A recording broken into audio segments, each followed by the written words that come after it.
Hey, what's up, guys? So this right here is my 2005 6.0 F350, and this morning I woke up with a cold no start, crank no start, I'm sorry. So I'm very familiar with my truck, so I'm like, it's probably the ICP or the IPR or a bunch of other three-letter freaking anagrams that you could think of on these 6.0s. They're really moody. So I was just about to get all my tools out, get ready to check everything. So then it is about 30 degrees out here in Jersey right now. So I said to myself, maybe the fuel.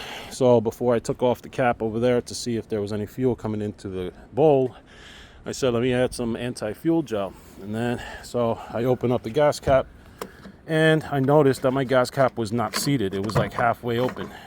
It was like this, just rattling.